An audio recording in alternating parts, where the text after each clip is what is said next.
지난 한 주 동안 저희 나라도 그랬지만 전 세계적으로 사실 월드컵 기간이었는데 월드컵보다 더 많은 이슈가 된 게 뭔지 아세요? 저도 굉장히 조마조마하게 기도하고 있었는데 동굴에 갇혀있던, 이 광명도 동굴이 유명하잖아요. 동굴에 갇혀있던 태국의 소년들을 구출하는 그 일에 전 세계가 관심이 가 있었습니다. 여러분 얼마나 관심이 있는지 모르겠습니다. 저는 그런 쪽의 전문가가 아닌데 실제로 기사들을 읽어보면 그런 경우에 살아날 수 있는 확률이 거의 많지 않다 그래요. 아마 이것 때문에 물린 것 같아요. 예, 감사합니다. 그래서 제가 정말 기뻤던 건 뭐냐면 그 아이들을 끝까지 그 뒤에서 지키고 있던 한 선생님, 코치 이야기를 듣고 굉장히 감동을 받았습니다. 그 아이들이 사실 물이 차서 동굴 안에 있는데 굉장히 얼마나 무섭고 또 두렵고 또 얼마나 어려웠겠어요. 그런데 그 아이들이 살 수 있었던 것은 그 선생님이 뒤에서 계속 아이들 격려해주고 우리 할 수 있다, 우리 여기서 살아나갈 수 있다, 누군가 우리를 구원해 줄 것이다. 그런데 알고 봤더니 그 끝까지 아이들을 다 살려내고 살아나왔던 그 선생님이 이 난민이었습니다.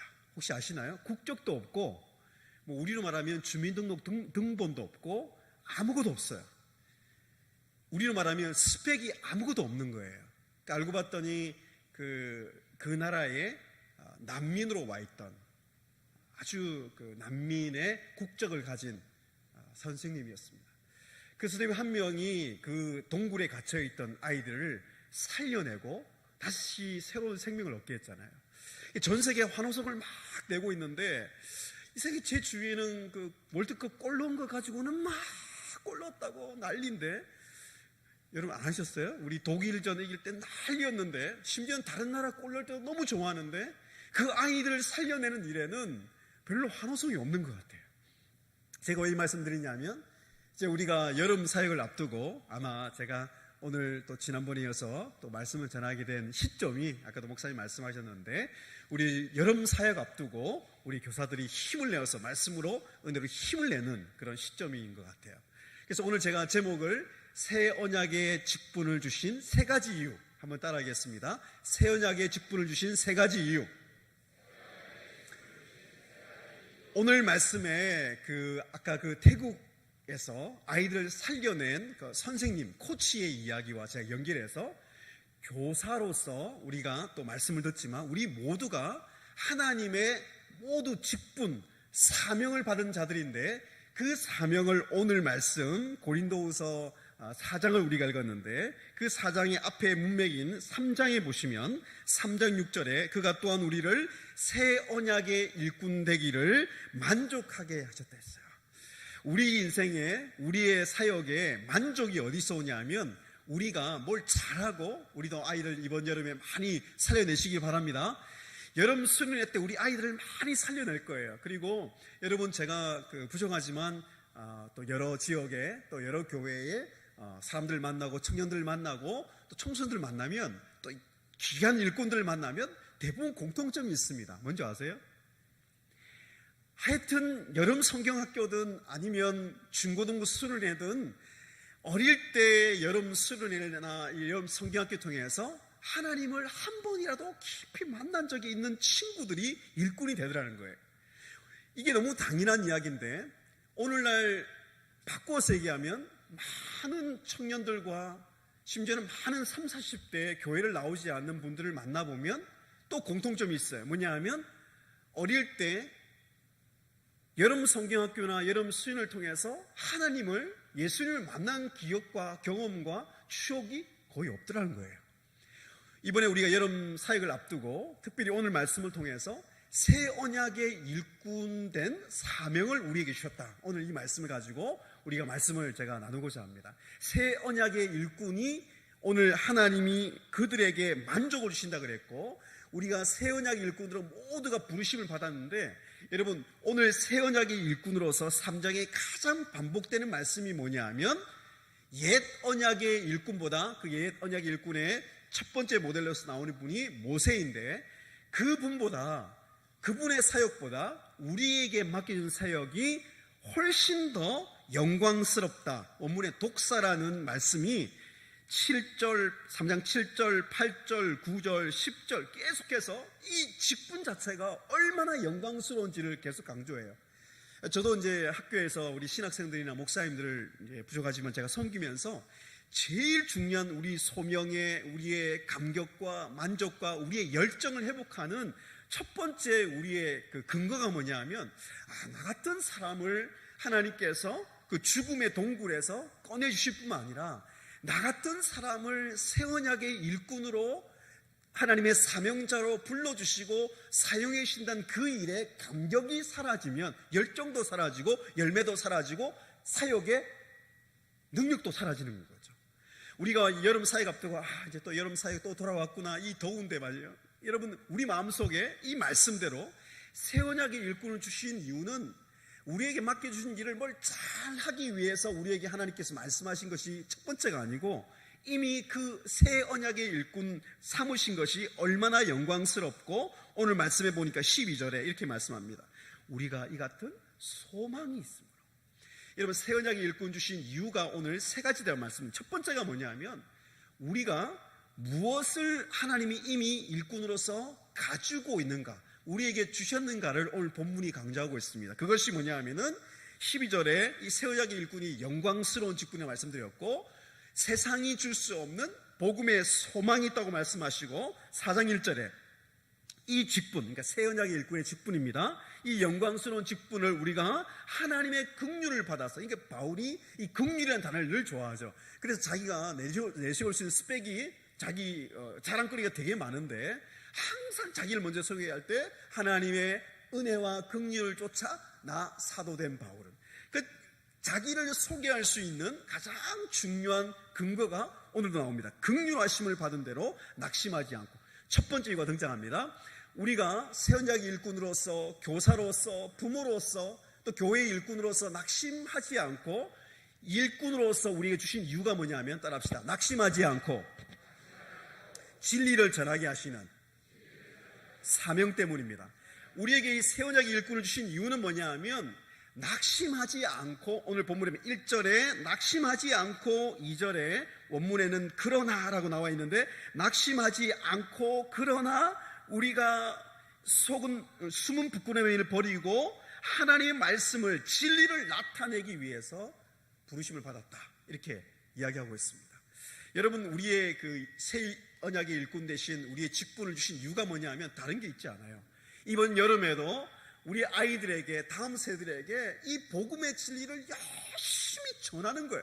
사실 이 결과나 열매나 부응한 것은 우리의 소원에 우리의 소망은 있지만 그 결과와 열매는 하나님이 하신 것이고 우리는 열심히 낙심하지 않고 여러분 우리가 낙심될 이유가 되게 많잖아요. 아까 목사님도 그 말씀하셨는데 저희 교단의 최근에 통계에 의하면 주일학교가 29.5% 전국의 저희 교단의 주일학교 교회의 약 30%가 주일학교가 아예 없습니다. 그러니까 우리는 얼마나 감사해요. 여러분 성경학교 할 수 있다는 거 얼마나 감사해요. 장로님 정말 감사한 거예요. 우리는 30%의 교회는 아예 여름 성경학교 할 수도 없고요. 어떤 교사가 만나 저한테 이야기하는 게 뭐냐 하면요 너무 하고 싶다는 거예요. 그렇게 억지로 막 어쩔 수 없이 할 때는 이 힘든 수련회 또 해야 되나 그렇게 생각했는데 막상 주일학교가 이제 운영이 안 되다 보면 할 수도 없는 거예요. 나머지 주일학교가 있는 교회들도 그 절반 이상이 아이들이 20명 이하로 거의 운영하기 힘든. 여러분 오늘 낙심할 이유가 너무 많지 않습니까? 여러분 아이들은 줄어들죠. 아이들은 교회에 더 이상 좋은 이미지 가지고 있지 않죠. 복음은 전파가 잘 안 되죠. 제가 서울의 어느 지역에 갔더니 그 교회는 주일학교 아이들만 수천 명이에요. 수천 명. 아주 유명한 교회입니다. 거기 교회 갔더니 그 역사의 산증인인 장로님이 저에게 그런 말씀하시더라고요. 요즘 낙심되신대요. 왜 그러시냐 그랬더니 그 교회에 처음에 주일학교 부흥을 할 때 정말 이런 생각을 했대요. 저는 어디 시골에 살아서 그걸 좀 아는데 그 시골에 농사를 지으면은 이 감자 아십니까? 감자 캐 보셨어요? 감자를 모르시면은 감자 농사를 좀 하셔야 이거 주일학교 그 땅에 보시면 진짜 아무것도 없습니다. 그죠? 그럼 땅을 조금 파면 감자가 그냥 막 그 조그만 큰 뭐라 그럽니까? 이 큰 그릇에 감자가 그냥 땅에서 넝굴채로 그냥 막 나옵니다. 아니, 우리 눈에 그렇게 보이지 않던 게 어떻게 그렇게 많은지 모르겠어요. 제가 저희 아이들 교육에 저희 집에 제가 나무를 심었는데 그 나무에 그 보리수 아세요? 그 빨간 그 앵두 같은 게 이번에 정말 그 내가 몇 개 세고서 놨어요. 정말 많이 열매가 열린 거예요. 여러분 보세요. 그런데 그 교회도 엄청나게 열매가, 그냥 학교 앞에 전도만 하면 아이들이 막 오는 거예요. 그냥 야, 너 교회 올래? 너 교회 올래? 이번 주에 성경학교인데 와. 저도 이렇게 보여도 여름 성경학교 아주 오래전 일이죠. 여름 성경학교 전도왕 출신입니다. 여러분, 전도왕이 아무나 되는 게 아니에요. 저는 전도를 한 번에, 여러분 여름 성경학교 하잖아요. 보통 3일 하나요? 자, 그럼 여기는 3일. 제가 첫째 날에만 딱 11명을 전도했어요. 어떻게 전도하느냐 알려드릴까요? 요즘에 안 통할지 몰라요. 그때요, 제가 아이들이 작전을 짰어요. 선생님이 알려줘요. 선생님이요, 지혜가 많은 분이셨어요. 그래서 선생님이 글러브를, 야구 방망이를 주면서 이걸 가지고 전도해라. 어떻게 전도합니까? 아이들한테 야구한다, 야구하러 모이자 해가지고 아이들이 11명 모였어요. 후보까지 해가지고.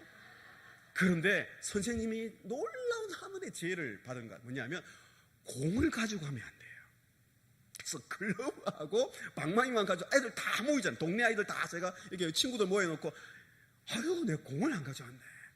내가 공을 가지러 일단 가야 되고 수박이랑 아이스크림이나 일단 먹고 하자. 그래서 아이들 그냥 패키지 아십니까? 패키지로 교회 다 몽땅 와서, 자기들이 선택권이 없어요. 왜냐하면 일단 공이 없으니까. 그래서 몽땅 와서 일단 먹이고 그 다음에 어디로 가요? 가둬놓고 성경학교 다 하고 그 다음에 공 몇 개 주고 그 다음날 오고. 그러니까 11명 전도가 그렇게 쉬운 거예요.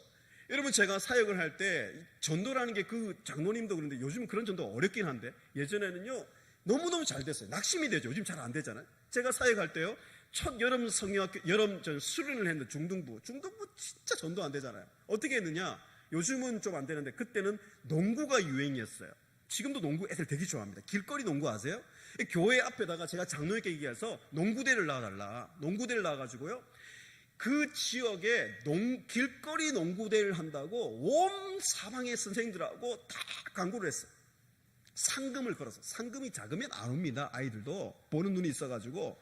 그래서 장로님 몇 분이서 아까 말씀드린 후원을 받는데, 다 후원을 받아가지고 이 1등을 그때 돈으로 굉장히 뭐 기아 스포티 이건 아니지만 하여튼 엄청난 상금을 걸고 아이돌로 했는데요, 저희 그때 중고등부가 100명이 안 됐거든요.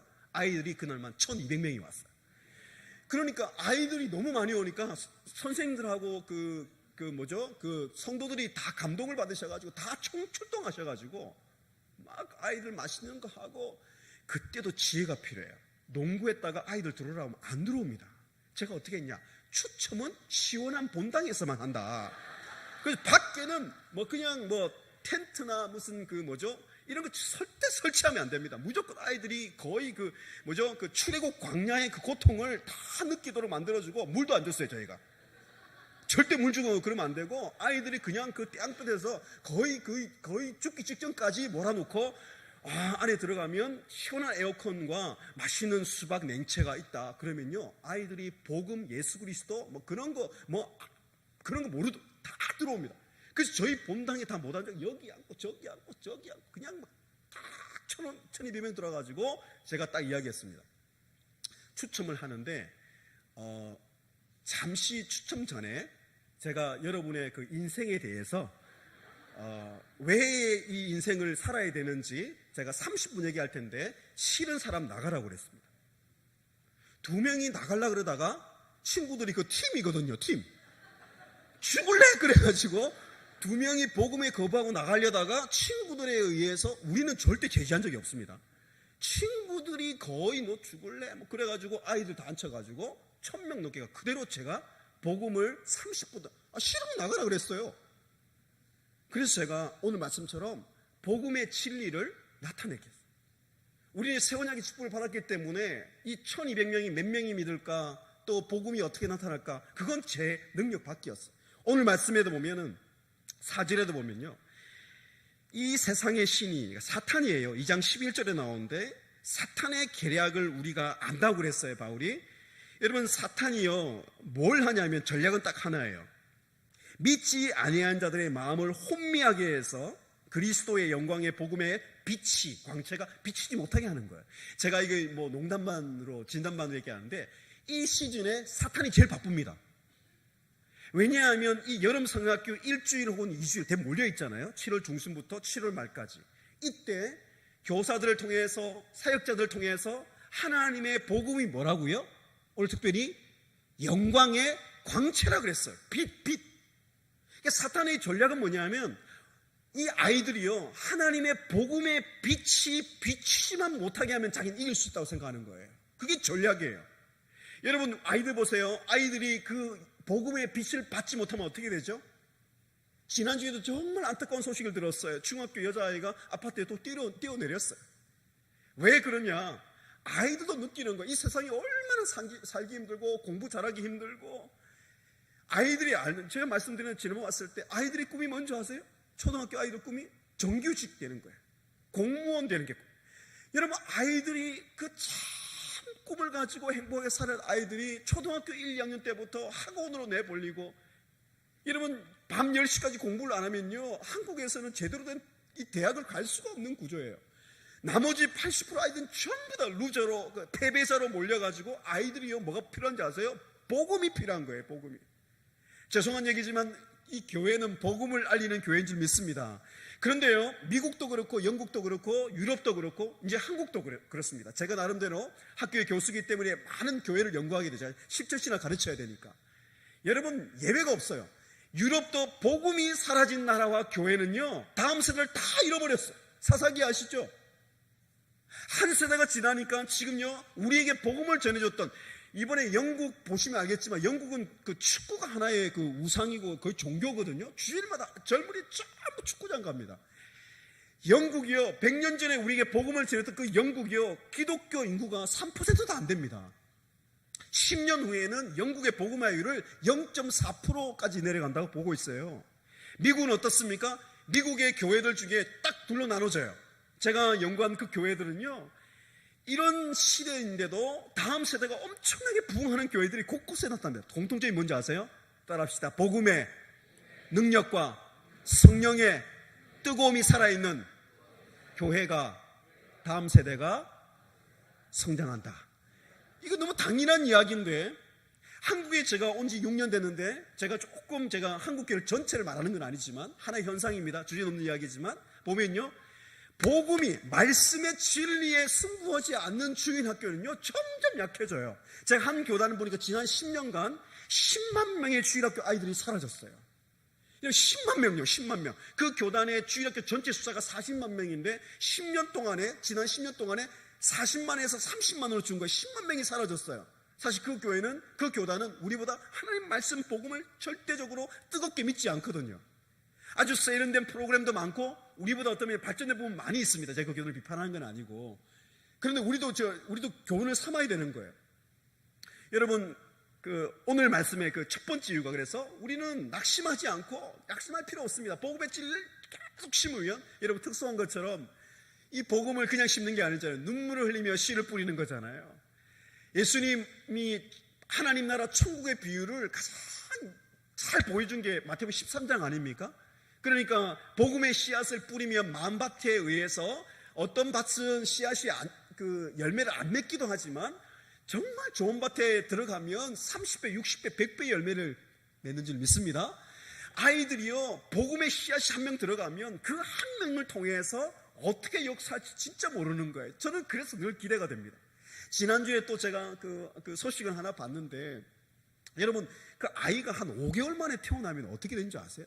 정말 아이가 살아날 확률이 보통 뭐 7개월째나 8개월째 태어난 아이들은 인큐베이터 들어갔다가 살아날 확률이 있는데, 이 5개월 만에 아주 아주 작은 아이로 태어난 거예요. 우리나라 기록 제일 작은 아이 5개월 만에 태어난 거예요. 그래서 병원에서 살아날 확률이 1%밖에 안 된다 그랬어요. 근데 지난주에 그 아이가 건강하게 인큐베이터에서 건강하게 자라서 엄마 아빠의 품으로 다 양도가 되는데 저는 왜 그렇게 눈물이 나죠? 모르셨나요? 저는 8남매, 제가 지난 말씀드렸죠. 저희 어머니가 딸 아들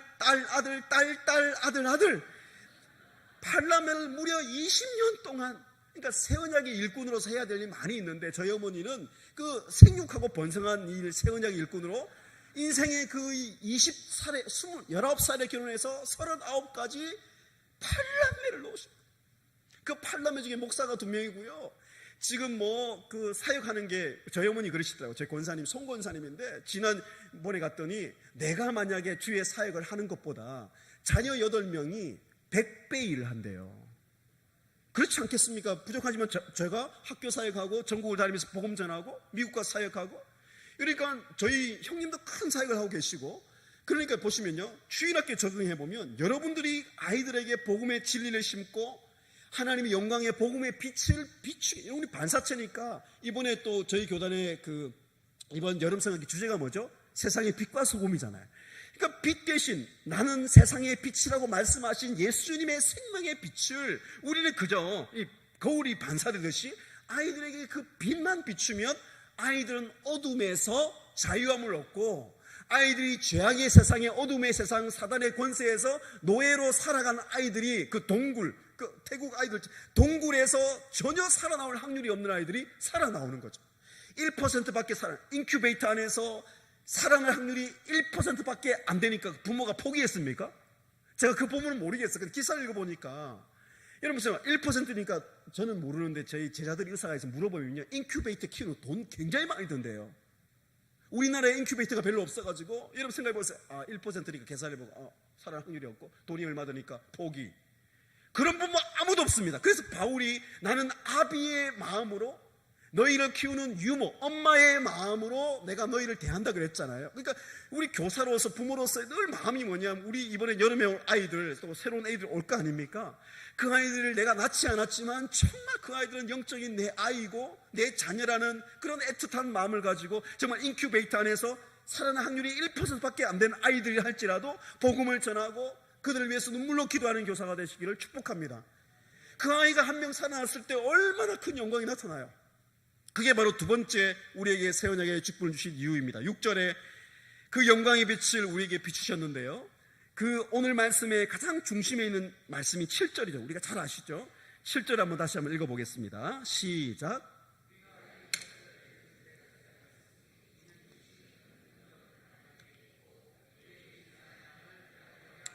우리에게 새 언약의 영광스러운 직분, 교사의 직분을 주신 이유, 두 번째 이유는 뭐냐면, 우리에게 능력이 없지만, 한번 따라하겠습니다. 우리에게 능력이 없지만 우리 안에 큰 능력이 담긴 보배가 있습니다. 그러니까 새 언약의 직분을 주신 이유를 잘 깨달으셔야 돼요. 첫 번째 이유는 낙심하지 않고 이 복음의 빛의 진리를 계속 전하는, 그게 우리의 사명이에요. 두 번째는 이게 잘 보시면 우리가 늘 능력이 없다고 낙심이 됩니다. 우리 능력이 없잖아요, 그죠? 저도 말씀 이렇게 전하지만 바로 이 말씀 전하고 내려오면 저는 아무 능력이 없어요. 지금도 능력이 없습니다. 그런데 제가 담대하게 복음을 전할 수 있는 이유가 뭐냐 하면, 여러분 내 안에 이 보배, 문맥상 보배는 누구시죠? 5절에 있는 예수 그리스도를 우리가 전파한다 그랬죠? 그 앞에 보면 복음의 영광의 빛이 보배입니다. 그 복음의 빛 대신, 그 보배 대신 예수님을 교사 모두는 가지고 계신 줄 믿으시기 바랍니다. 이걸 늘 고백하는 거예요. 나는 능력이 없다. 그러나 내 안에 있는 이 보배 되신 예수님이 오늘 말씀에 큰 능력이라, 굉장히 강조해요. 큰 능력이 있음을 깨닫게 하려 하심이라. 오늘 이게 깨닫는 거예요. 여러분 얼마 전에 제가 어느 기사를 보다가, 여러분 제가 사실 사진을 준비했는데 에러가 나갔어요. 사실 안 보여드리는 게 나을 수도 있습니다. 보시면 그쪽에 여러분들이 완전히 시선이 다 가서 설교 끝날 때까지 그 보석만 생각하시는 분들이 있어가지고요. 2011년 미국 포브스지에서 세계에서 가장 비싼 보석 12가지 소개했는데, 그중 1번이 뭐냐면 레드 다이아몬드예요. 다이아몬드가 아주 빨간 다이아몬드인데 이게 얼마냐면은 한 12억쯤 했어요. 그런데 그 기록을 깨고 2016년에 오펜하이머 블루라고, 이건 아주 블루, 파란 이런 다이아몬드 같은 건데, 이게 낙찰이 이게 경매에 붙여져 가지고 얼마에 낙찰됐냐 하면은 600억에 낙찰됐어요. 역시 우리 교회 우리 성도님들 동산교회는 스케일이 아주 크신 것 같아요. 뭐 600억 정도. 예. 어차피 뭐 600억 한 보통은 놀래고 하시는데 뭐 천국에 다 보화들이 있으시니까 600억에 낙찰됐어요. 그런데 뭐 안 놀라셔도 됩니다. 네. 얼마 전 작년에 이걸 갱신을 했어요. 핑크 스타라고 이 색이 하나밖에 없는데 다이아몬드가 핑크색이에요. 그런데 이 핑크 스타가 경매 최고가를 경신했는데 887억에 경매가 됐어요. 저희 아내가 작정하고 기도하기 시작했습니다. 이 핑크 스타를 한 번이라도 내가 손에 한번 넣어봤으면 좋겠다. 제가 그랬습니다. 그런 꿈은 꾸지 않는 게 좋고 기도를 하시지 마시고 우리 천국에 가시면은 새하늘과 새 땅에 12진주문이 보석으로 되어 있지 않습니까? 전혀 위로가 안 된다 그러더라고요. 제가 이 말씀을 드리면 뭐냐면 제가 이걸 듣고 내가 노트에 해놨어요. 아침에 큐티를 하다가 여러분 오늘 말씀에 여러분 교사 선생님들 한번 여기 손을 한번 들어보십시오. 네, 아까 교사 선생님들 죄송합니다. 한번 손을 들어보십시오. 네, 교사 선생님들이 여러분의 마음에 여러분 영혼 안에 예수 그리스도의 그 보배 대신 그 복음의 보배를 여러분 마음속에 담겨 있는데 가치가 얼마인지 한번 생각해 보십시오. 아침마다 묵상하십시오. 그리고 이번에 사회 가면서 묵상하시는 거예요. 왜냐하면 여러분 저희 아들이랑 그 벤허 옛날 배너 영화가 옛날 영화인데 새로 만들어진 배너가 있습니다. 그 작년에 그러니까 저희 아들이랑 그 배너를 본 적이 있는데 저희 아들이 배너를 보고 엄청나게 감동을 받고 얘가 도전을 받았어요. 그 배너 영화 보면은 마차 경주가 중요한 게 아니고 그 예수님 마지막에 그 십자가의 피 흘리심을 통해서 그 사람들이 변화되는 게 나옵니다. 여러분 우리 아이에게 그 얘기를 했습니다. 제가 예성아 예수님의 피 흘리심 그 십자가에서 자기의 생명을 주신 그 피 흘리심 그 자기의 생명의 대가를 우리 아들에게 주신 거잖아요. 야 너는 진짜 존귀한 존재야. 왜요? 그러더라고. 야 너는 세상에서 몇 등 어느 학교 나왔나 뭐 영어 점수 몇 등인가 너희 뭐 아버지 너희 아버지 직업이 뭔가 집은 어디 사는가 몇 평에 사는가 이런 걸로 평가하지만 하나님 나라에 볼 때 너의 가치는 예수님이 생명과 자신의 피를 너에게 줬기 때문에 예수님의 그 가치만큼 너는 존귀한 거야. valuable 한 거야. 영어로 너 value가 가치가 이렇게 있는 거야 했더니 그래요? 그러더니 얘가 그 다음부터 그 어떤 그 평가에 의해서 굉장히 자유로워진 거예요. 제가 저희 아들이라서 말씀드리면 중학교 아이들 되게 민감하거든요. 자기의 가치를 평가받기 시작합니다. 그러니까 초등학생도 마찬가지고 저희 나라는 특별히 그래요. 제가 이제 미국에서 아이들 교육시켰기 때문에 미국은 그 등수가 없지 않습니까? 그러니까 우리나라만 절대평가죠. 아이들 그냥 A 받으면 다 A 받는 겁니다. 근데 우리나라는 뭐 1등급, 2등급, 3등급 모든 게 등급으로 나눠지고 등수로 나눠지고 점수화되고 아이들이 그래서 가치가 매겨집니다. 그런데 오늘 말씀이 뭐냐면 여러분 보십시오. 핑크스타도 887억이면 여러분 교사들에게 이 핑크스타보다 뭐 비교 안 될 만큼 귀한 보석을 여러분들에게 100개씩 다 주신 거예요. 100개씩. 이번 여름 사역에 이 보배 대신 예수 그리스도의 복음을 아이들에게 나누어주라고 10개씩 20개씩 하나님이 주신 거예요. 여러분 그거 만약에 가지고 있다면 아이들에게 여러분 어떻게 하시겠어요? 여러분 학교 앞에 나가거나 아이들 전도할 때 우리 부끄러워할 필요가 없습니다. 얼마나 당당하게 나눠줘야 되는데요. 제가 아이들 전도할 때 그렇게 합니다. 이게 얼마나 비싼 건지 지금은 너가 모르지만 나중에 이거 알고 나면 이게 얼마나 비싸고 이게 어떤 사람이 엄청 높은 사람인데 그 사람이 이 죽음의 대가로 이게 지금 생긴 거라고 막 제가 얘기해서 반응이 별로 안 주면 제가 안 줘. 그럽니다. 그러면 오히려 아이들 관심 가져요. 막 주려고 그러면 안 줘. 그럽니다. 여러분 우리 아이들에게 이번 여름에 우리에게 새 언약의 직분을 주신 이유가 뭐냐면 이 보배를 질그릇이라고 했습니다. 이 질그릇이라는 말을 조금 제가 설명드리면 당시 고린도 후서지지 않습니까? 고린도 시장에 파는 그릇을 얘기한다고 봐요. 그때 고린도 시장에 파는 그릇들이 있었는데 그중에 그 질그릇은 시장에서 내다 파는 아주 저렴한 싼 그릇을 이야기한다고 보시면 됩니다. 그러니까 그 그릇들은 보통 어디에 쓰였냐면 고린도 지역은 특별히 로마 지역이 그렇지만 고린도 지역이 굉장히 로마 다음으로 굉장히 돈과 부유함과 또 성적인 아프로디테 여신 신전이 딱 도시의 상징으로 있었거든요. 그러니까 고린도 사람들은, 청년들도 그렇고 아이들도 어릴 때부터 뭘 꿈꾸냐면 저 아프로디테 신전에 가서 예배를 드리고 거기에 가서 자기의 꿈을 꾸고 또 여러 바다의 신 포세이돈, 그러면서 요즘 말하면 종교다원주의인 거예요. 요즘 아이들도 보면요, 제가 우리 아들이 얼마 전에 전도했는데 그 친구가 자기 예수 안 믿겠다고 얘기하지 않고 예수 믿겠다고 너무 쉽게 얘기해가지고 가만히 들어봤더니 이게 뭐냐면은 자기 붓다도 믿고 예수도 믿고 모하메드도 믿고 자기 열 몇 개 믿는다면서 네가 뭐 하나쯤 추가하는 거 있죠, 오케이, 뭐 이런 식으로 우리 아들이 너무 충격을 먹은 거예요. 이게 뭐냐면 아이들이 어릴 때부터 지금의 문화가 종교다원주의라 그럽니다. 그러니까 여러 종교들을 그냥 이렇게 하나의 그냥 종교로 취하는 거예요. 이게 얼마나 무서운 사단의 전략인지 모릅니다. 여러분, 그런데 고린도의 지역도 일종의 그런 지역이었어요. 그러니까 오늘 말씀해 보면은 이 질그릇이 그 당시에 요즘 말하면 3,000원짜리, 5,000원짜리 그런 아주 정말 그 가치가 별로 없는 그릇을 얘기하는. 그런데다가 당시에 고린도에는 신전들이 많았기 때문에 그 질그릇 안에 주로 우상 숭배했던 그 음식, 우리 같은 제사 음식 같은 걸 담았던 그릇인 거예요. 그러니까 유대인들 입장에서는 아주 우상 숭배하는 재물을 담았던 그릇이기 때문에 아주 쉽게 버려졌죠. 여러분, 왜 여기서 이런 질그릇 안에 이 비싼 복음의 보배를 담았다고 얘기할까요? 바로 우리가 그렇기 때문이 아닌가요? 저도 그렇지만 우리 교사들과 우리 성도님들은 질그릇 같은 존재들이죠. 바울도 자기를 그릇으로 얘기했지만 하나님이 자기는 열심히 섬겼지만 예수 믿는 사람 핍박하는 사람 아니었습니까? 사울? 그래서 자기 스스로가 복음의 빛을 받아서 자기가 예수 그리스도의 부활하신 예수님의 복음의 빛을 자기가 경험했고, 그래서 그때 자기의 눈이 새롭게 떠지면서 하나님이 사도행전 9장, 22장, 26장에 바울에게 하나님이 주신 사명이 뭡니까? 너는 나의 택한 그릇이다.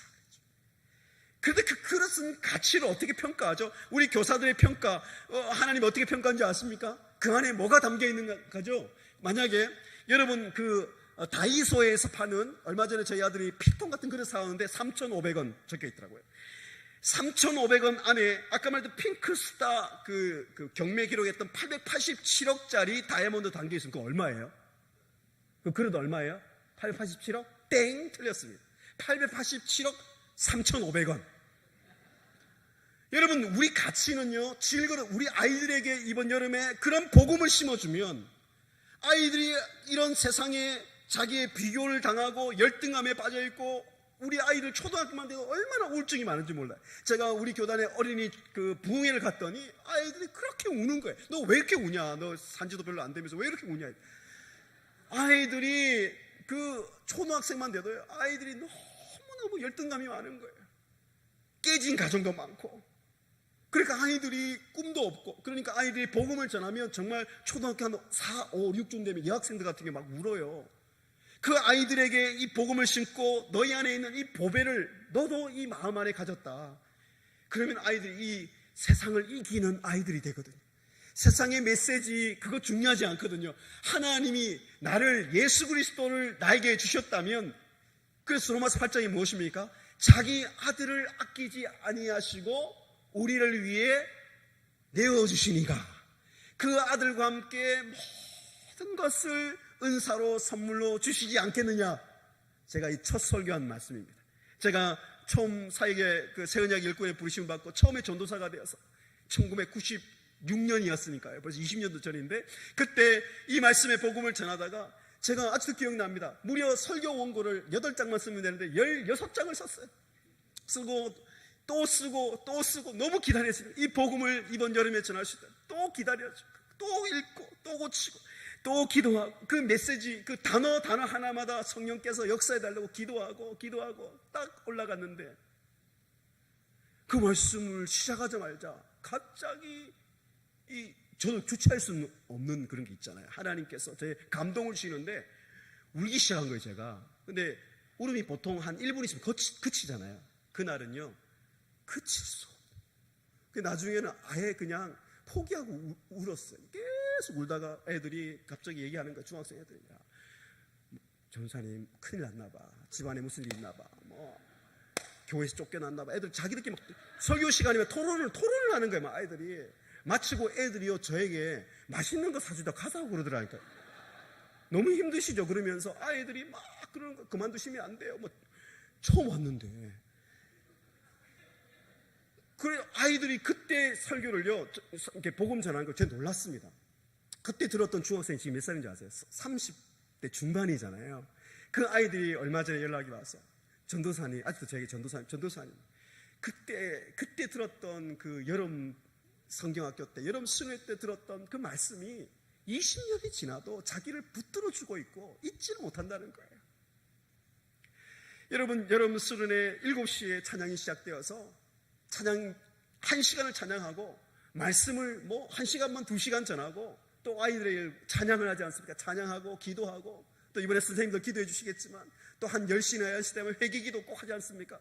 그래서 문 다 잠그고 불 끄고 해야 돼요. 불 끄고 아이들 막 회개기도하면 아이들이 막 회개하고 기도합니다. 또 선생님이 오면 꼭 죄인 취급을 해요. 자기들 말이 그래요.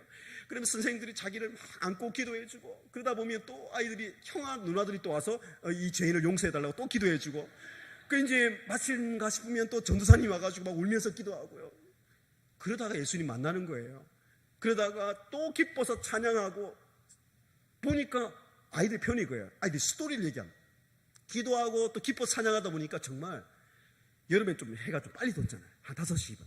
정말 해가 돋는 거예요. 아침. 그래서 정말 밤새도록 찬양하고 말씀 듣고 기도하다가 그 아침을 맞는 그때 그 감격과 그때 그 감동과 기쁨을 가지고 아이들이 이 험한 세상을 이겨나가는 거예요. 여름 사역 그렇게 중요한 거더라고요. 아멘. 그래서 이 보배를 여러분 이번 여름에 나누시는 사명을 다 받았다는 것. 그게 우리에게 새 언약에 이끌친 이유입니다. 마지막 한 가지 짧게 하고 말씀을 제가 맺겠습니다. 그래서 8절 9절에 보면은 이제 부활의 능력이 나타납니다.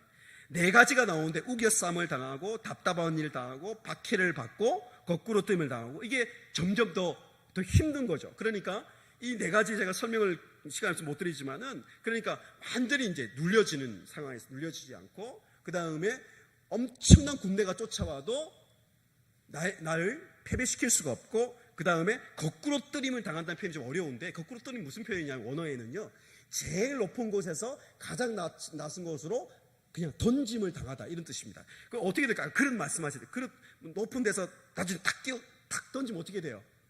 완전히 박살나죠. 여러분 그래도 우리는 어떻게 된다고요? 망하지 않고 낙심하지 않고 우리는 버림받지 않고 이게 여러분 교사쌤 여러분을 통해서 이런 복음의 능력, 부활의 능력 이런 것들이 아이들에게 전수되는 거죠. 그래서 오늘 말씀에 보면은 이렇게 이런 어려움 속에서도 여러분 우리에게 주신 세 번째 이유가 뭐냐면 10절과 11절에 나와 있습니다. 따라합시다. 예수님의 생명이 나타나는 것이 새 언약의 직분을 주신 이유입니다. 우리에게 그 새 언약이 영광스러운 이 직분, 교사의 직분을 주신 이유가 뭐냐 하면 예수님의 생명이 오늘 강조됩니다. 파네로테라는 원어인데 나타내게 하려 함이라 나타내게 하려 합니다. 그러니까 여러분을 통해서 진짜 생명이 나타나는 거예요. 여러분 예수님의 생명이 여러분이 나타나는 것을 정말 눈으로 막 목도하시는 거죠. 여러분 아까 그 거꾸로 뜨림을 당해도 망하지 않는다 그랬는데 여러분 아마 이 말씀을 적으면서 아마 바울은 이 사건을 떠올렸을지도 모릅니다. 자신을 통해서 나 같은 사람을 통해서 예수님의 생명이 나타났다? 자신이 그 아까 말씀 부활하신 예수님 만나고 그 복음의 빛을 받고 이 보배 안에 질그릇을 이 질그릇을 너무 질그릇 안에 보배를 나누어 주고 싶어 가지고 여러분 1차 전도여행, 2차 전도여행 온 세계를 복음을 전하지 않습니까? 그렇게 고난을 당하고 그러니까 아까 말씀 8절과 9절에 말씀 자기의 경험한 건 얘기하는 거죠. 여러분 아마도 사방으로 오개쌈을 당하고 어려운 일을 당하고 가장 어려울 때 언제였을까요? 뭐 여러 가지 있었지만 이고니온 지역, 루스트라 지역에 갔을 때였던 것 같아요. 제가 볼 때. 왜냐하면 그때 복음을 전하고 엄청나게 역사가 일어나고 기적이 일어나고요. 표적 기사가 나타나고 그런데 가다가 여러분 그 루스트라 지역에서 이렇게 능력이 나타나는데 사람들이 자신을 죽이려고 하는 그 유대인들 중심으로 돌을 던져서 바울이 돌에 맞아가지고요 쓰러져서 사람들이 보니까 이제 죽은 줄 알고 바울을 그 루스드라 성 밖에 내던지는 사건이 나옵니다. 그 보니까 죽은 거예요. 거의 좀 살았으면 그래도 어떻게 했을 텐데 죽은 줄 알고 밖에 내던졌어요. 그런데 놀라운 말씀이 나옵니다. 바울이 일어나. 그 일어나라는 말이 아나스타시스라는 그 원어인데, 그게 어디에, 그 단어가 언제 나오냐면 예수님이 십자가에 죽으시고 부활하실 때 그 단어가 똑같은 단어입니다. 그러니까 바울이 이 새 언약의 일꾼으로서 사명자로서 완전히 거꾸로 트임을 당하고 돌에 맞아가지고, 제가 힘들 때 이 말씀을 생각합니다. 돌에 맞지는 않았잖아. 그러면 갑자기 불평이 사라져요.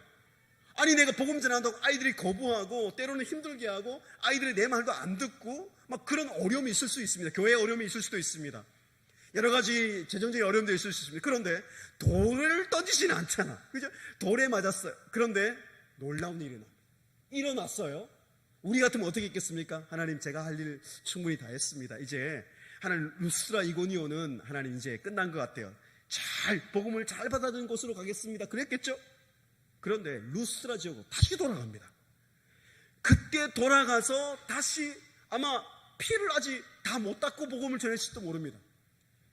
와서 복음을 전하니까 사람들이 막 몰려들었을 거 아니에요. 죽은 줄 아는 사람이 다시 와서 복음을 전하니까 너무 확신 있게 막 복음을 전하니까 그 사람들이 복음 전하는데 고개를 들고 이렇게, 그 중에 누가 있었냐? 디모데의 엄마 외조모 로이스.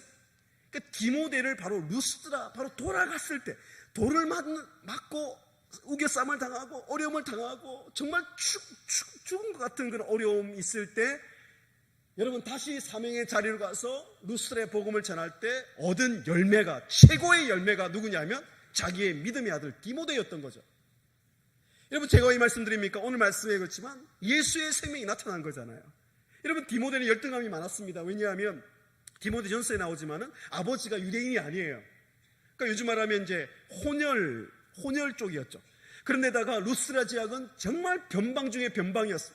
그래서 바울이 디모데 전서 보면은 디모데가 몸도 약하고 위장병을 기억하고 기도한다 그러고, 그 디모데의 연수함을 업신여기지 못하게 하고, 하여튼 연약하고 그 아주 약한 그런 사람이었다는 것을 학자들이 얘기합니다. 그러니까 그런 디모데를요 얼마나 바울이 사랑하고 믿음의 아들로 생각하고 나중에 자기가 그렇게 최고 목회하고 사역했던 에베소 교회를 맡기지 않습니까?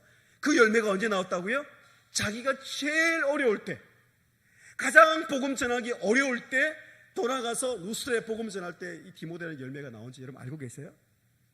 여러분, 우리도 마찬가지입니다. 이번 여름에 우리가 어려움이 있을 수 있고, 또 사역하기 어려울 수도 있고, 너무 덥고 낙심될 일도 있고, 여러분 충분히 핑계댈 만한 일도 있을 수 있습니다. 그런데 정말 내가 가장 힘들 때 예수 그리스도의 복음의 그 보배 되신 예수님의 복음을 전하면 그때 하나님이 가장 귀한 열매를 주실 거라고 여러분 기도하고 소망하시기 바랍니다.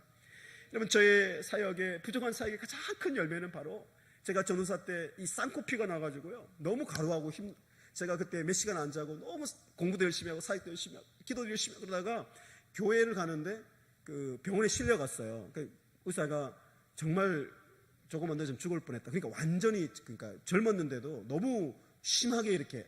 그래서 그때 혈압이 180까지 올라갔거든요.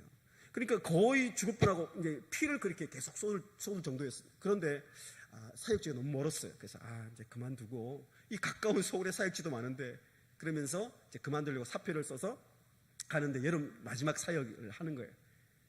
여러분, 그때 말씀을 전하는데 우리 그 중고등부에 제일 힘든 아이가 있었습니다. 그게 어머니는 또 너무 신앙이 좋고 교사신데 너무너무 힘드니까 그 아이가 교회도 안 나올 뿐더러 학교에서 폭력 조직이었어요. 그날 수련회를 하는데 하필이면 아니라 감사한 거죠. 오질 않았어요, 그 친구가. 그래가지고 아이들도 감사의 기도를 드리고 막 그랬는데, 아니 여름 수련회 한참 말씀을 전하, 그날 이제 마지막 날 교회에서 했는데 저쪽 끝에 딱 앉는 거예요. 그래서 제가 이렇게 내가 피를 쏟으면서 정말 응급실에 실려가야 되는 상황인데 마지막이라 생각하고 말씀을 전하는데 왜 하필이면 또 제가 왔나 하고, 그 애한테 눈길을 절대 주면 안 되니까 절대 안 주고 이렇게 복음을 정말 전하고 난 다음에 마지막이니까 정말 그 눈물을 제가 이렇게 담고 아이들에게 호소했어요. 오늘 예수 그리스도를 믿는 친구들 일어나라 그래. 이 말씀 복음에 헌신할 친구들 일어나 앞으로 나오라 그랬어요. 우리 저희 교단은 그런 걸 하지 않는데 제가 마지막이니까 근데 아무도 안 나왔어요. 아무도 반응이 없어요. 근데 그 친구 앉아있다 앞으로 나오는 거예요. 그 내가 마음속에 너무 센 복음을 전했나? 그날 막 지옥의 심판 막 이런 얘기도 했거든요. 예수께서 다시 오시면 너무 세게 복음을 전했나? 그래서 마음 드는데 막 나오는데 무서운 눈빛이 너무 무서운 아이였거든요. 그래서 정말 이 앞에 딱 무릎을 꿇고 아주 생생해요. 제가 그 아이 눈을 딱 보는데 무릎 꿇자마자 제가 무슨 막 회개하라 그러도 하지 않았어요. 근데 무릎 꿇자마자 눈물이 막 쏟아지는데 막 정말 눈물 쏟아지 눈에 보일 정도 닭똥 같은 눈물이라고 어르신들이 막 쏟으면서 아이가 울기 시작하는데 우리는 마치고 간식 먹으러 우리는 다 갔어요. 먼저 혼자 기도하는데 하나님께서 그 아이를 그 친구를 변화시키는데요. 물론 모든 친구들이 그렇게 극적으로 여름성경 한 번을 통해 변화되는 건 아닙니다. 서서히 변하는 아이도 있습니다. 나중에 어른이 돼서 변화될 수 있습니다. 그런데 바울도 그랬지만 저는 그런 능력 있는 사역자가 아니지만 그 가장 어려운 순간에 그 아이가 그렇게 변화된 걸 보고 제 사역이 그때부터 완전히 새로워지기 시작했어요. 그때부터 이 복음의 확신이요, 말씀에 대한 확신이기도 하지만 이 복음은 어떤 아이도 변화시킬 수 있구나. 그때부터 제 말씀의 확신이 완전히 새로운 단계로 들어가게 하십니다. 여러분, 그래서 그 아이가 나중에 변화되어서 제가 얘기했습니다. 고3으로 올라가서 내가 매일 와서 하루에 1시간씩 기도해야 돼. 정말 1시간씩 기도하는 거예요. 학교에 마치고 바로 교회 와서 기도하는데 무슨 기도를 하나 궁금하잖아요. 그 뒤에 앉아서 기도를 엿들었어요. 그 무슨 막 기도를 하는데 아니 이 녀석이 자기 고등부 아이들 한 명 한 명 아이들 이름 부르면서 막 기도하는 거 있잖아요. 이 아이는 아빠가 없고 이 친구는 너무 가난한데 할머니랑 혼자 살고 이 친구는 공부를 너무 못하는데 신앙은 좋은데 하여튼 그러면서 아이들 막 너무 불쌍하다고 막 그랬는데 내가 볼 때는 그 비교하면 안 되지만 그 자신이 제일 불쌍한데 폭력 조직이 하여튼 못 벗어나가지고 하여튼 제일 불쌍하고 4년간 공부도 안 시키면 해가지고 고3인데 공부도 4년을 안 시켰으니까 어떻게 되겠습니까? 제일 불쌍한데 하여튼 고등부 아이들에서 그렇게 기도하는 거예요. 아이가. 그래서 내가 너 힘들면 언제든지 연락하고 언제든지 전화를 했더니 정말 언제든지 연락하라. 새벽 2시에도 연락하고 근데 그 말을 안 했어요. 그 다음부터는. 그런데 정말 그렇게 기도하고 열심히 공부하더니 정말 그 서울에 있는 한 사립대학에 딱 3점 차이로 붙은 거예요. 그래가지고 그 4년 동안 장학금으로 공부하고 그 소식 듣고 저는 유학 갔거든요. 유학 가서 제가 돌아왔는데 한 번은 전화가 왔어요. 전혀 제가 전화번호도 별로 알려준 적이 없는데 전화 와서 박현신 목사님이십니까? 너무 굉장히 은혜롭고 거룩한 목소리로 제가 누군지 알겠습니까? 제가 어떻게 누구세요? 보이스피싱인 줄 알고 요즘 있잖아요. 요즘 그런 전화 끊어야 되는데 보이스피싱인 줄 알고 꼬치꼬치 묻는 거예요. 어디서 사야겠느냐. 그래서 제가 끊으려고 했더니 제 아들 이름이 뭔지 아세요? 그게 보이스피싱은 아닐까요? 보이스피싱이 바쁜데 돈 뜯어내야 되는데 아들 얘기는 안 할 거예요. 자기 아들 이름이 오하람이에요. 오하람.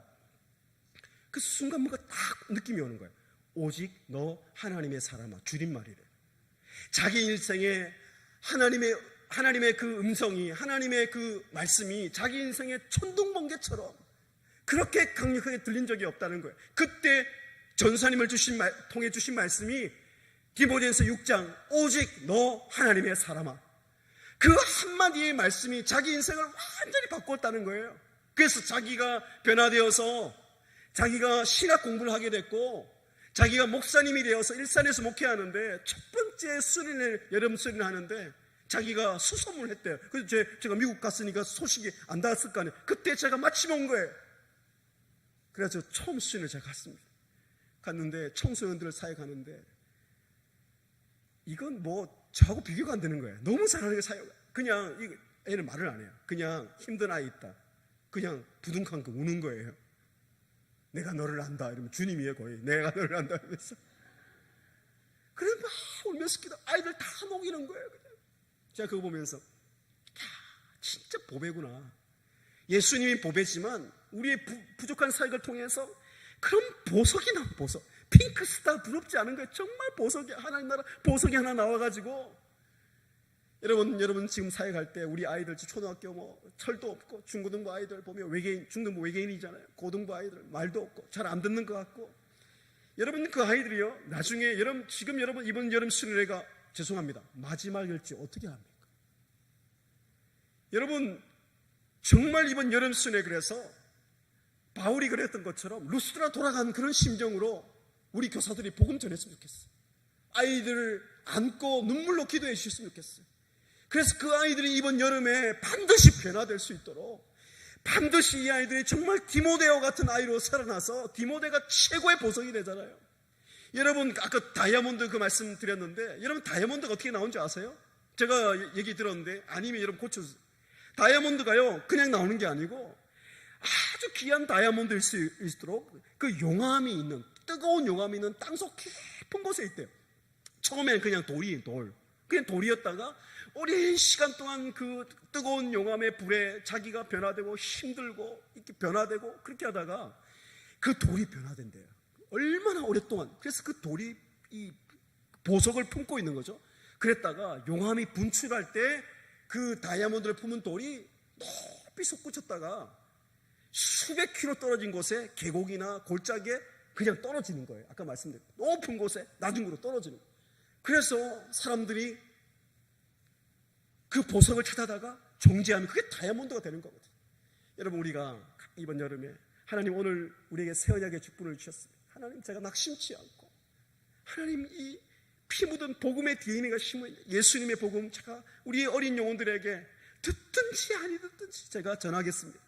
두 번째, 하나님, 저는 능력이 없지만 하나님 제 안에 주신 이 보배가 능력이고 큰 능력으로 이 복음의 보배를 제가 아이들에게 전하겠습니다. 그리고 하나님, 부족하지만 하나님 우리를 통해서 예수님의 생명이 나타나서 생명이 없는 우리 어린 친구들에게 이 부활의 생명, 천국의 생명, 하나님 나라의 생명 역사가 나타나게 하여 주시옵소서. 같이 한번 이 시간에 기도하겠습니다. 말씀을 기억하면서 우리 사회자 나올 때까지 우리 짧은 시간이지만 한번 기도하면 좋겠습니다. 교사 선생님들 뿐만 아니라 우리 성도님들 함께 주님 이 복음의 감격 다시 회복하게 해주시옵소서. 오늘 세 가지 이유, 모두에게 주신, 우리에게 주신 새 언약의 일꾼을 삼아주신 세 가지 이유를 가지고 우리 같이 한번 간절히 기도하고 우리가 말씀을 맺겠습니다. 기도하겠습니다. 살아계신 하나님 아버지,